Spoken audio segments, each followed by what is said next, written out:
right, guys. Good morning and welcome to Sports with Mono and Mono. I'm here with Eli Weintraub, my co-host, and it's very hot in the Northeast. So wherever you guys are, I hope it's a little bit cooler than it's You're been. staying cool.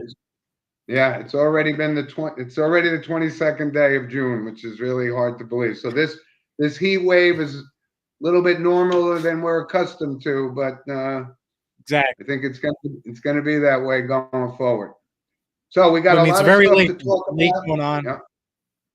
and a lot to talk What, about. Eli? As mentioned, I say a Yeah. lot to talk So about. The heat wave, it came late. That's for sure. I think 22nd. You think it comes earlier usually, I but don't know. I think it comes later, but that's the dog days of August. yeah. But We let's do jump have right into it, Eli. a comment before we Right? begin. Frankie, how about the Oilers staying alive? And we'll talk about that in just a Yes, little and bit. we will get to that. But first, the monologue. We will get to that, Frankie, for sure.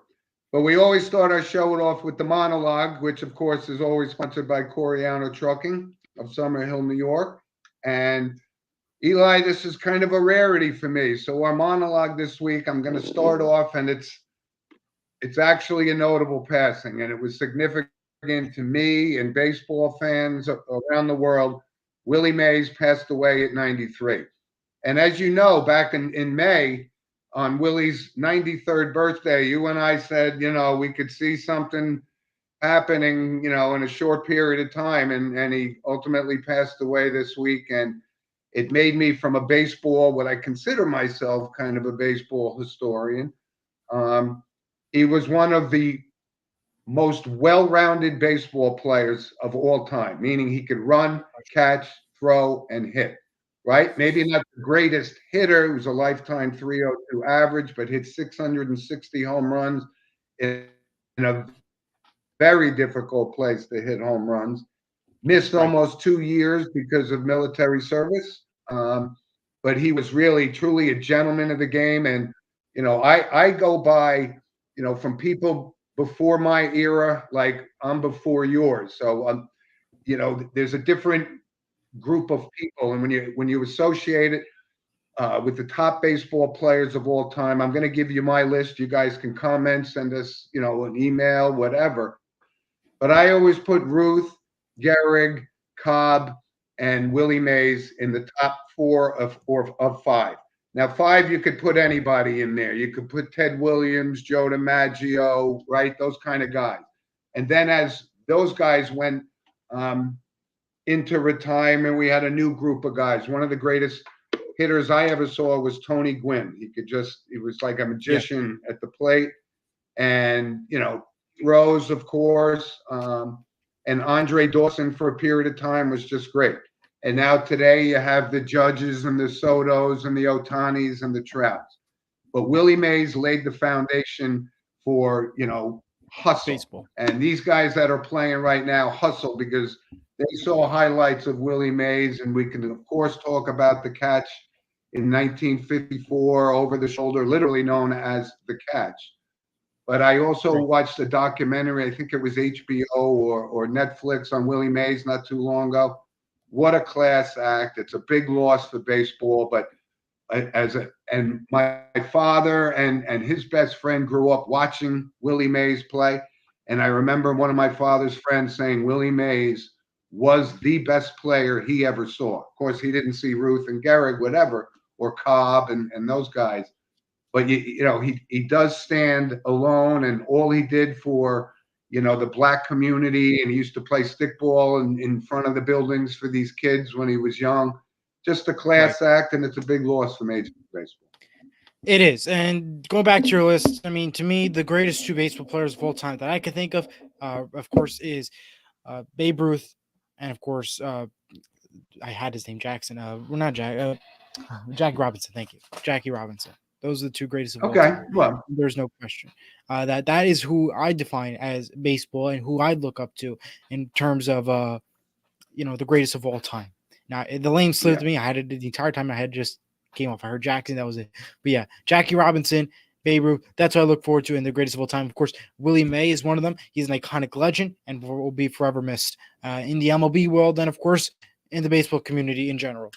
You bet. And, you know, I remember him being traded to the New York Mets in 1972, where he finished out his career. So obviously that wasn't the Willie Mays that won the MVP in 1954 and so forth. But yeah, certainly Jackie Robinson was a ground breaking ball player. So he has to be up there as well. But I'm just talking if you look at numbers, you look at Babe Ruth and Lou Gehrig's numbers and Ty Cobb's numbers and Joe DiMaggio's numbers, they're incredible.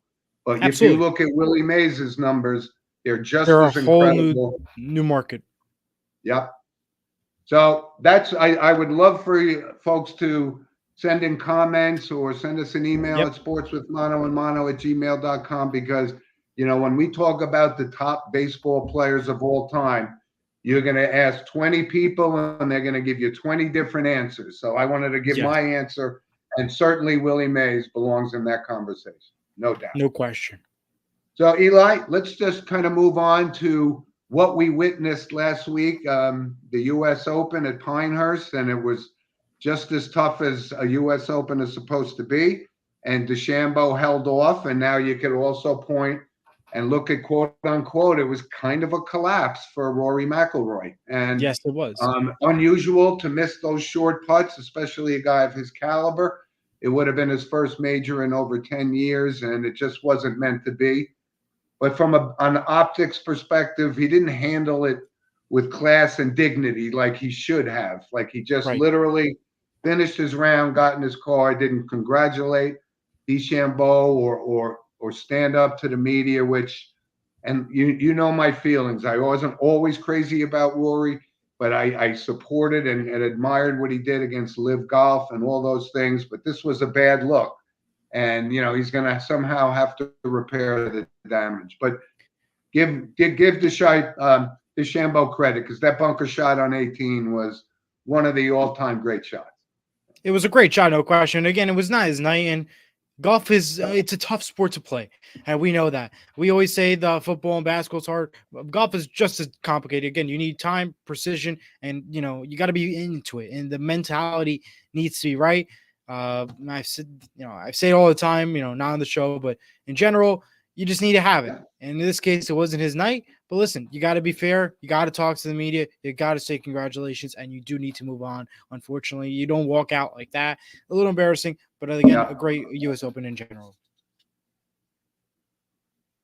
And so what that leaves is one more Grand Slam, one more major, and that's the Open Championship, and it's being played at Royal Troon this year.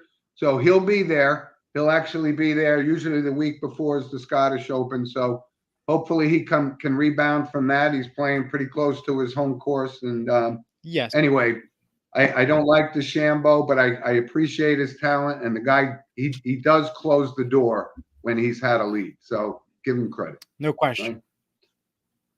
So, Eli, why don't you give us a little insight as to where we stand with the NBA as the season closed out? We have a new world champion, the 18th title for the Boston Celtics. What's your take on that final series? Well, let's just say, here's my take. I'll just go with that. My take is that was a boring series. That is the bottom line. I felt bored watching it. To be quite honest with you, it felt like a regular. It felt like a normal regular season game watching that final series. I'll be quite honest with you. And listen, congratulations to Boston Celtics, 18th championship. The parade was awesome yesterday to watch it. However, I just felt bored with it. The score at the end was either it was a blowout at halftime, a tie at halftime, or by a point margin at halftime. And at the end of the game, it's a 20, 30-point final. How is that a final? In NBA finals, when it comes down to 5 to 10 points, and when you go to a game 7, you go to a game 6, and you push all the way through, to me, I didn't see any excitement in this series. And also, I think a lot of took away too is with the NBA, the ESPN part of it too. We looked at the pregame halftime crew. It was not exactly like, oh, let's just stay there, watch it. There were like arguments back and forth. There was no agreement. No, like, okay, this is what we should look forward to. Nothing. It was just all a mess, and now you have no play-by-play crew that's going to stay, as JJ Redick, of course. We know he got a contract with Los Angeles Lakers. There goes that trio, which we always seem to change. Wrong move by letting go Jeff Van Gundy and Mark Jackson. just the little things that were, happen here. Either way, congrats to Celtics. Just not for me. Like a great series compared to look at the NHL. I mean, what a series that is. We'll get to that in just a little bit, but you compare the NHL to this, it's shocking. And the fact that the NBA got more views is still shocking, but I guess everybody Yeah. loves NBA talent. I don't know. Yeah. Well, listen, a couple of takeaways for me from the finals. And, I think it was a couple of years in the making. I know a lot of people and that didn't give Jason Tatum his just due. And of course, Jaylen Brown played unbelievable finals MVP, but I really do. I really like the class and the way he handles himself. And I still think he's one of the top 5 players, Jason Tatum. So I'm happy for him to get his first title, 18th in Celtics history, as we said. But, that combination, right? It was basically, those two guys were going to win or lose this series, just like Irving and Doncic were going to win or lose that series. And it played out pretty much that exact same way, right? Yeah. You had guys like Derek White and stuff stepped up and, good for Al Horford, because he's a long-time NBA guy. But, the season has come to an end. So we're rapidly entering the baseball, and then we got to start talking about training camp coming up. So enough said on the NBA. So let's talk about the NHL. Before we get to NHL, I'm going to bring up a couple notes real quick, if you don't mind. Yep. For the NBA, the Chicago Bulls are trading Alex Caruso to the Thunder in exchange for Josh Giddey. That was happening. That was announced this week. ESPN broadcaster JJ Redick is the new head coach of the Los Angeles Lakers. He was, again, a top analyst alongside Doris Brooke. He is now gone. This is the second new trio since Disney ESPN let go of Jeff Van Gundy and Mark Jackson to have let go. Other news, the Detroit Pistons have parted ways with head coach Monty Williams after only one season. That happened this week also. Jim, you have thoughts on that? Yeah.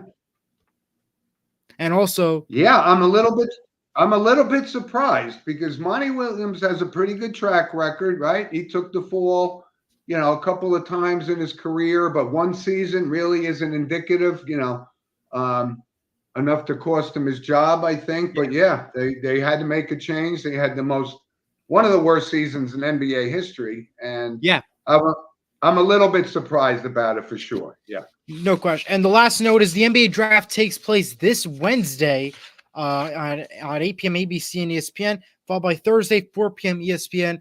It's only exclusively on ESPN for Thursday's second round draft. That will be live from ESPN Seaport Studios, and this will be right before the presidential election, so everybody can watch it. It's all about the views, of course, as we know. Yeah. Yeah, so let's move on, Eli, to the NHL because, as you said, we could be watching one of the all-time sports collapses if Edmonton comes back in Game 7. They got to go win it. They have to win it in Florida.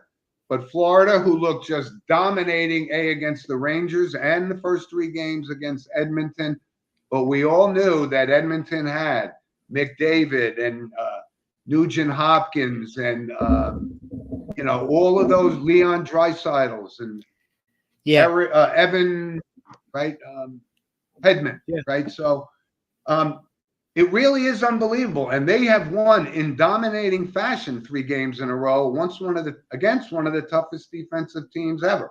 So can the streak we brought up that Paul Maurice, the coach, has coached the most games in NHL history without a Stanley Cup. So if they let this slip away, we're going to be talking about one of the all-time collapses in major sports history. It's crazy to think so. However, Jim, I don't believe in it. I still believe the Panthers will win the Stanley Cup. And it was an interesting fact that we saw after the game last night. It was on ESPN socials.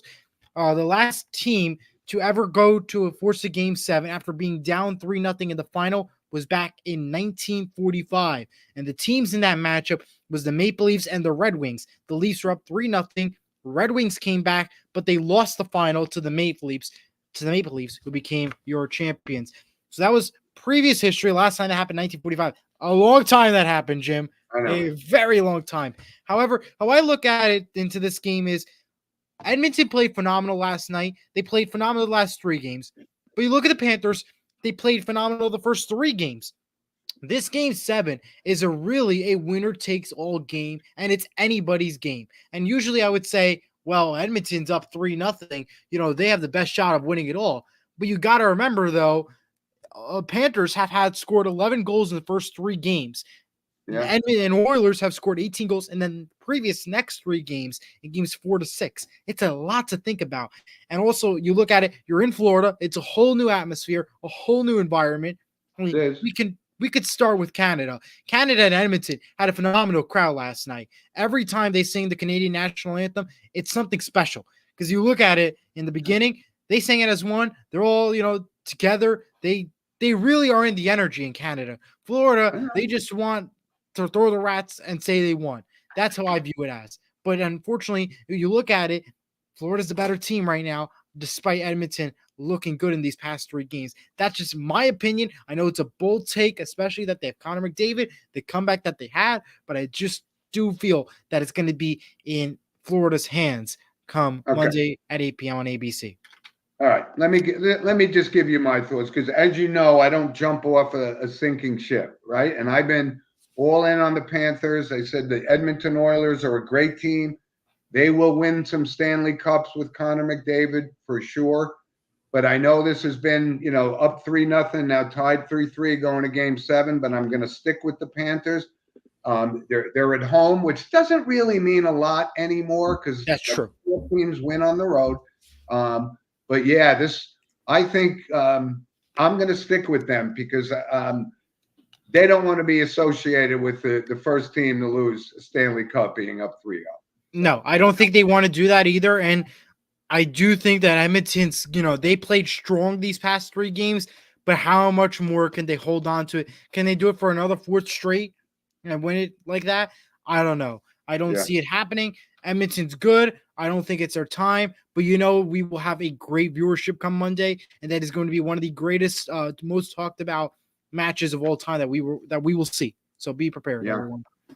And it's, like I said, so there's always an extra travel day in between because of the distance between Edmonton, right? But I'm looking forward to it. And like I said, I mean, Connor McDavid just breaks record after record, the most points in playoff history, and that kind of thing for a season, of course. But I'm looking forward to it. But it's really been exciting. We're getting to see some of the best players in the world in the final, biggest stage, and it's going to be on prime time. So enjoy it. And you look Nothing at the NBA, like Game 7. Right? Nothing like a Game 7, and it's a lot better than that NBA matchup that we saw. This is hockey. This is what sports should be all about. And this is what we should be talking about, not about NBA and the NFL's future, which we know is very complicated there. Yeah. But I do have other notes before we move off the NHL real quick. The Anaheim Ducks and Los Angeles Kings will debut new logo designs come next year. They've officially been released, specifically the Kings as well. So go check them out when you have a chance. MSG Networks has not renewed Devils pregame, postgame, and intermission host Erica Wachter. She's been with the team for more than 6 years. She announced on her Instagram that the MSG Networks did not renew her contract. No information has been released by the network on the decision why, replacement if any, and additional details. I always enjoyed Erica. I met her in person. Very nice lady and a fantastic, a pregame host and everything. I'm disappointed by MSG Network's decision, but as we all know, it's about the money. I don't know if they will hire somebody new. I don't know what the network's decision is going to be. It's just a shocking decision out in the New Jersey network siding of things. Yeah. And I'd like to see maybe if I'd love to have a conversation again with one of our former guests, Arda, because obviously he's an aficionado. So if we can get him on and get his take on the NHL playoffs for 2024, I'd love it. Love it. We will work on it. The Colorado Avalanche have announced the retirement of Andrew Cogliano, who played more than 17 seasons of hockey. He had 1,294 games played, 190 goals, 274 assists. He won a cup with the Avalanche, and he played not only for the Avalanche, but for the Oilers, Stars, Sharks, and Ducks. So a long history that he has had. Congratulations on a well job done retirement. Yes, good for him. Good Other for him. news: the Devils have made some trades and picked up Adam Beckman from the Wild in exchange. The Wild to get Grimme Clark. The Devils also picked up a powerful goalie, Jacob Markstrom from Calgary Flames. Calgary now receives Kevin Ball from the New Jersey Devils and a 2025 first-round pick. And the preseason hockey schedule has officially been released. Other trades and news are happening, so go take a look at it and follow your local team for the latest news and more information. Yeah, well, we're going to see because I think the Rangers are going to have to make some sort of a change. You know, they have like 4 guys that are free agents that, you know, Yes. may or may not be resigned. So you're right. It's always moving and shaking after the hockey season is over, pretty much in any league. Any right? league. Nothing new there. Yeah. Right. But we'll keep an eye on this. And like I said, you know, I'd like the Ducks to go back to their original logo, which was that, you know, the duck mask. Yes. The goalie Absolutely. mask. There was nothing I like always thought, it. It was the Mighty Ducks original, like, I style. Yep. Yeah. Their original name was the Mighty Ducks of Anaheim. Yes, because Disney owned the team, and then That's right. Disney sold it with the Anaheim baseball team. What was it? The Anaheim baseball team they had. The Angels. The Angels. Thank you. Yeah. So, yeah. All right. So Eli, let's move on to Major League Baseball, right? We're pretty much at the halfway point. Some guys are getting hurt. Some guys are coming back. So you can't deny the season both that the Phillies and the Yankees are having. Judge is kind of day to day. They got away with him getting hit on the hand. That could have been devastating, right? You could have just saw the downfall of the New York Yankees season and a roller coaster ride. Right. And listen, I know he's hitting. He's got 27 home runs, and Soto's been amazing. But it's their pitching that's kept him in. And things are, like I said, we're getting into the dog days of summer for baseball. So who can stay healthy? You got guys like Ohtani, they're just killing it. And, it's starting to get into the point of the season where there's really no more excuses. You got to consistently win. And then conversely, like the Mets, right? Everybody wrote them off. In the beginning of the season, they were supposed to stink, and they did. And then as they moved on, because Alonso, Lindor, and McNeil, and Nimmo, nobody was hitting. And now they're all hitting. And as you pointed out, is this tied to Grimace throwing out the first pitch? I don't know. But listen, I mean, they are, after all, 8 for 9 on their last 9 games. Is it the Grimace luck? I mean, if it is true, though, the Mets are going to have to add McDonald's pretty much, because he was a McDonald's character, if I'm not mistaken, to all their City Field venue perks. I mean, look at the Yankees, though. They won 3 of the last 9, if you look at them. Well, as we know, there's always superstition in baseball, but it's you play between the white lines, and give them credit. I don't think the Mets have the pitching. This is Grimace what we luck. See, right? Grimace luck. We see, that's all I can say. We see teams that win 10 in a row, and then they lose 10 in a row and go 2-12 or 12-2. So it happens. It balances itself out. But believe it or not, they're still in the mix for the second wild card in the National League. But there is a long way to go. A very, very. And I know Frankie, who's watching the show. He's got feelings on some of the holes the Yankees may need to plug up as they approach the postseason. But like I said, Frankie, it's a long year. We can't get crazy over each game because ultimately, with basically 80 games left, it's going to be a dogfight. That's how it goes. Pretty much, bottom line. And if you Anything look at else on Major League Baseball on your end? No, I mean, the only one I would have to say is we had the Rickwood Classic this week. Reggie Jackson spoke for the Fox pregame. That was a powerful message. That is something that you have to take a look at if you have not saw yet. It was a powerful message. It just defined everything. It was just, it was powerful. That's all I could say. You have to watch it. There's only so much you could explain. You have to see it to believe it. Take a look and listen to it. It was Reggie Jackson on the Fox pregame broadcast for the Rickwood Classic. Well, that kind of was a big hit, and there's still some guys from those leagues that are still there, and it was a great story to watch. So No question about it. Right. Let's jump into So soccer. Eli, let's talk about the NFL. And again, Okay. Oh, go ahead, Eli. All right, we'll do soccer and then we'll go to NFL. We'll go to start with the Euro Cup, as a lot of soccer fans out there. Diego Cruz is out there, of course, a big soccer fan. We'll go to soccer. We'll start off with the Euro standings right now. A couple more games left before the round of 16 kicks off after Wednesday. Germany, Netherlands, Spain, Romania, England, and Turkey all have the number one, are on first place. Games are currently happening and are in progress right now. It's pretty much an exciting one that we could look at. Right now, we do have some games in progress, including Georgia, who is they're playing right now as we speak. The score of that game, I will bring that up. The game's in progress right now, to be honest. I know, Jim, I think you're frozen. If not, you're good. The soccer score for Jordan, bring that up right now. It's 1-1, where they're tied with Czechia. They're tied at 1. That game is happening right now over on Fubo TV. You have other games today: Turkey and Portugal, and Belgium, Romania, both on Fox at 12 and 3 o'clock. The most highlighted game for me to watch in the Euro Cup right now, I would have to say, is Croatia, Italy, because their distance between where they are. That game is on Fox on Monday at 3 p.m. A big matchup.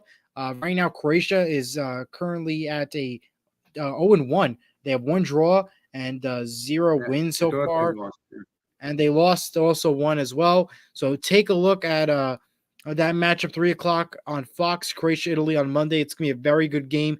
Also, it's going to determine who goes to the round of 16. So pay attention close to watch that one. And one other note from the Euro Cup before I go to Copa America real quick. Georgia soccer fans are thrilled, as during the game versus Turkey on Tuesday, they scored the country's first ever goal in a Euro Cup tournament. The crowd was up in joy, and it was an emotional moment for the Georgia country and fans. And they unfortunately did lose that game 3-1, but was still exciting to see. We also have Copa America games. They just got underway last night and Thursday with games available on Fox, FS1, and Fubo. Some games will be right here, actually, at MetLife Stadium. This Tuesday and Thursday, there will be games at MetLife, so avoid Route 3 if possible. If you're heading, if you're going to the games, just note that there's also state fare. Parking's $40, and there's very limited parking. And it's Chile, Argentina. So you have Messi coming down. So just be prepared, everyone, that you will see a very crazy mess on the roads near MetLife Stadium. So try to avoid it. Tuesday and Thursday, and July 9th will be the 3 days that they're in MetLife Stadium. But you do have a couple great games. Team USA will play tomorrow versus Bolivia at 6 p.m. on Fox. 9 p.m. or tomorrow, you have Uruguay, Panama, both on Fox. And today you have, for Copa America, Ecuador, Venezuela at 6 o'clock. And at 9 p.m., Mexico versus Jamaica, 2 iconic tourist travel destinations battling it out in the Copa America. Fantastic games. Quarterfinals begin July 4th, and that's what we have for soccer. Okay. And I think there was one note I saw that while we're talking about Messi, and I apologize, I think we had a glitch there a moment ago. Okay. On the set because we lost video here, but I think this was, correct me if I'm wrong, Mr. Cruz, because I think it was the 19th season in a row that Messi has scored a goal for his country, Argentina, in either World Cup or Euro Cup or whatever. That's a pretty good record. I guess that makes sense, right? Yeah, it really does. I mean, all right, Eli, so let's go. Yeah. Take us into the NFL real quick. And first, I was given a hat for Father's Day, which is apparently this thing with the rope around, this NFL hat. Hey, it's green. Not sure why, but this is a gift from my daughter, and I appreciate it very much. It's pretty cool. Pretty cool. It's all about the Jets, Jim. No, that's not what it's for. It's not because it's a Jets hat. It's an NFL hat. I prefer to think it's more for the Irish. I think it's more for the Irish fan of the NFL. Oh, okay. I thought it was maybe because of the Jets side of things. Well, either way, right now we're off to a slow start. There is just a 3 news stories out there. I'll bring that up real quick. Patriots running back Ramondre Stevenson agreed to a 4-year, $36 million deal to stay in New England. Sorry for the little mishap. The Lions signed the UFL kicker Jake Bates to a 2-year, $1.98 million deal. And the Hard Knocks will be featuring the Giants, the Bears, and then in-season tournament. In-season will feature AFC North. That's pretty much what's happening in the NFL. Not much happening. It's a slow period right now. Not much signings, not much information. Jim, you got anything to add for NFL? Yeah. A couple of the stories. This situation in San Francisco with Brandon Ayuk, they're kind of lowballing him in an offer. So I guess they don't think he's that one of those top elite guys and going to pay him the money that they paid Justin Jefferson, etc. Right?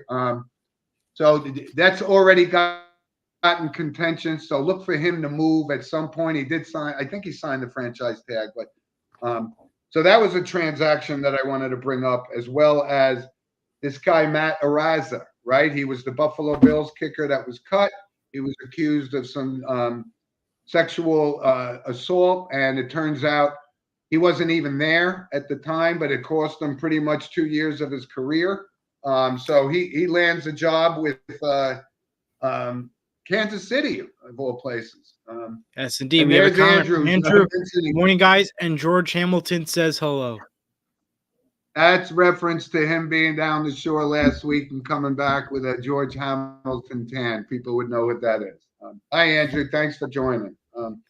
So football right now, there'll be some moves that are made, right? There's a question about whether Dak Prescott will get signed before the season starts. If not, we're going to hear about this every day like we did for Aaron Rodgers for 12 months. Saquon Barkley. So there'll be deals made and transactions done as we get closer to training camp.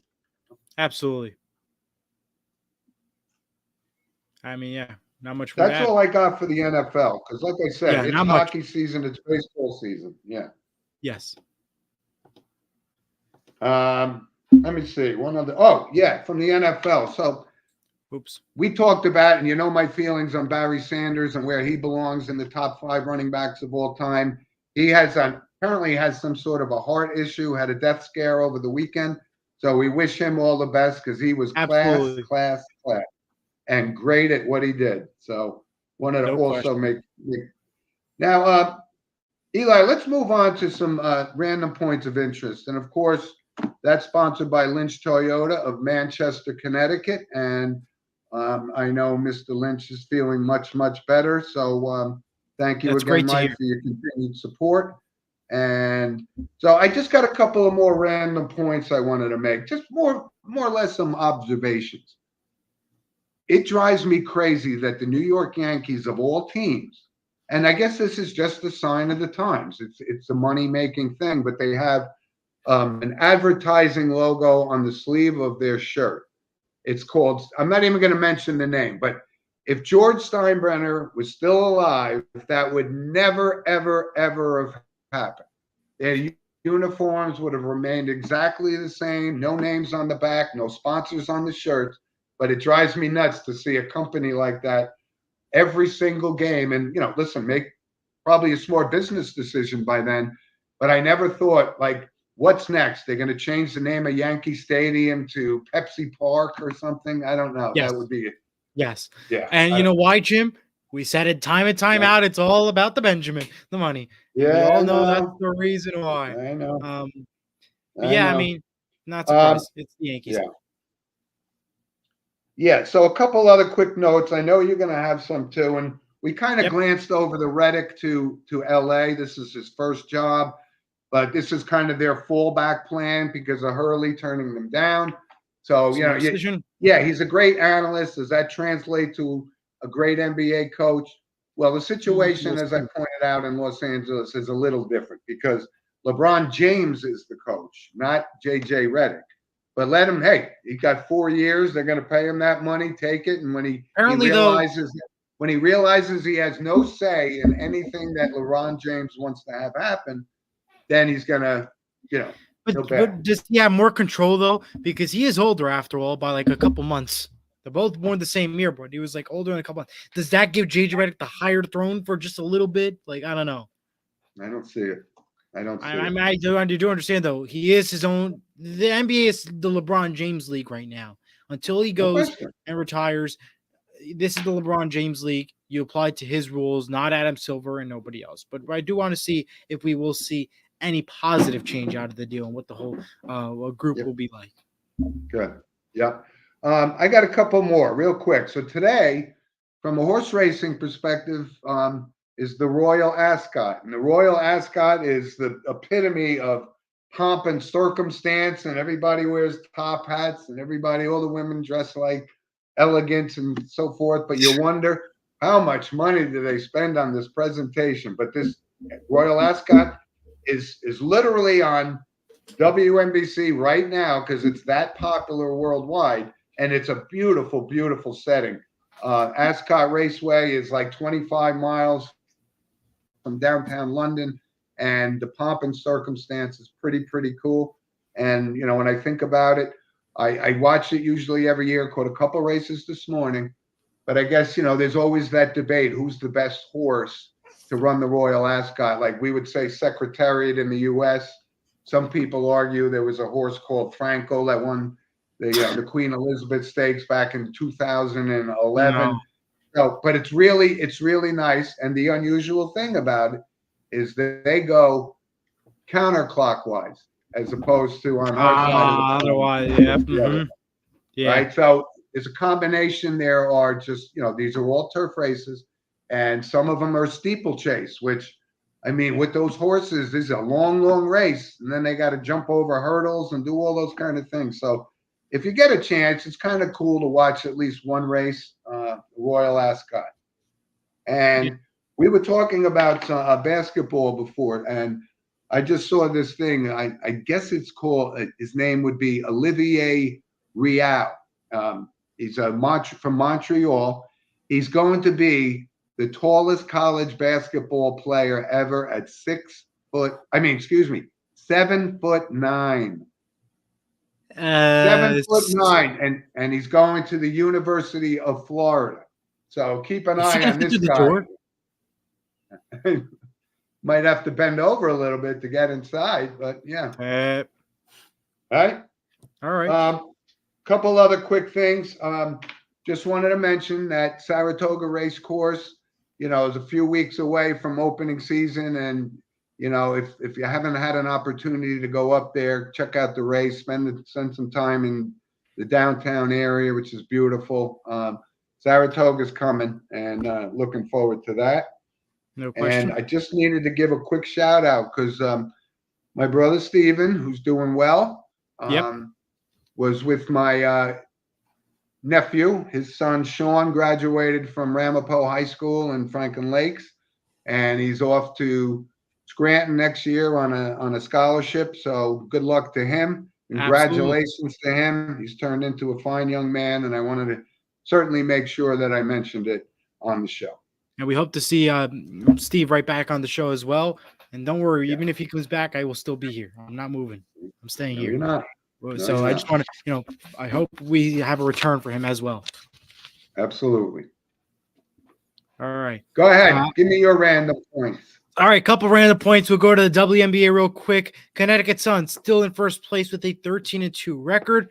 Last night's final scores in the WNBA: the Fever over the Dream, 91-79, and the Aces over the Sun, 85-74. It was a big win for the Aces as they are the 5th seed. The Sun is in first place, so it was a big win for them last night. Second loss this season for only the Sun, the Connecticut Sun.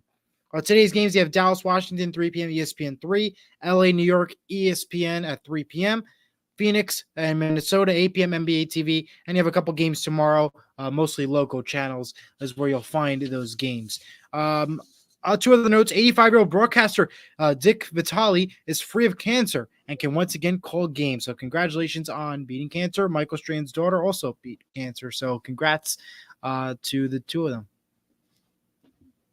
I mean, finally. Dick Vitale he's a Jersey guy. Actually, he used to coach at Elmwood Park, and he's been a fixture in college basketball. This is probably like the 3rd time he's beat cancer. So him coming back, that's a big deal.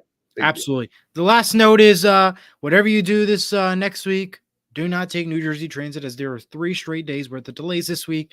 So whatever you do, drive, take the bus, take a ferry, but do anything but take the train, because it was a mess this week. I can not only imagine next week.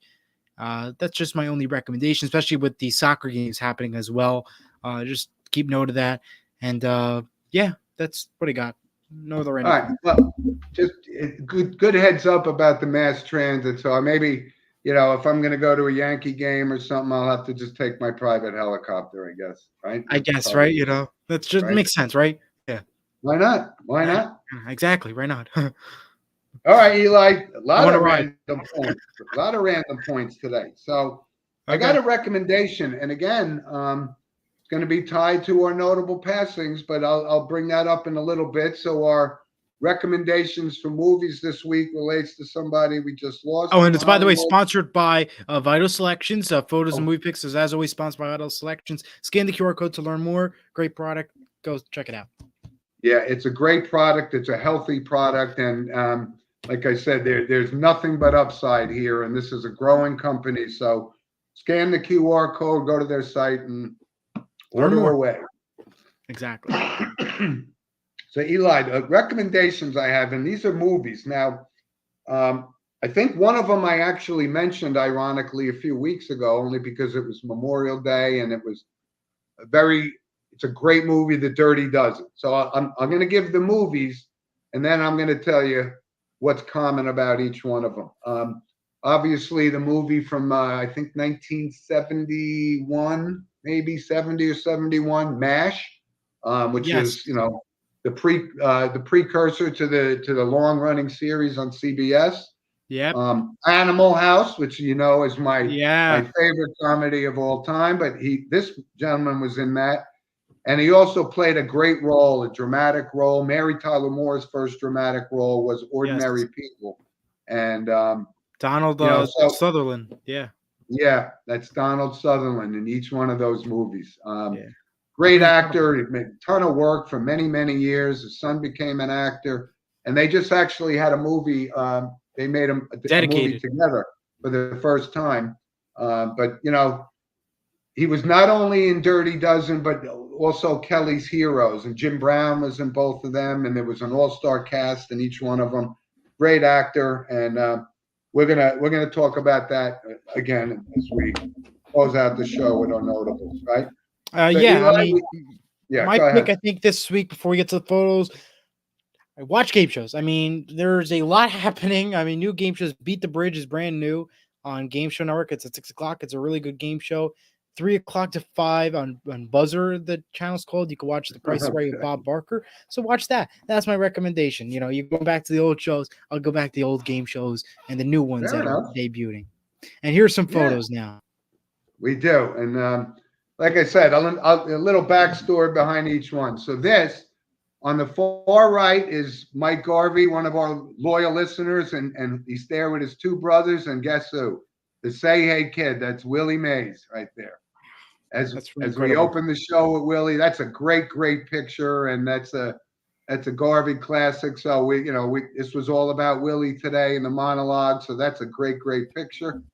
Here is my grandson. I had an opportunity to see him play 2 games this week. He was pitching, and he just to see the development of this young man and his whole team. Pretty incredible.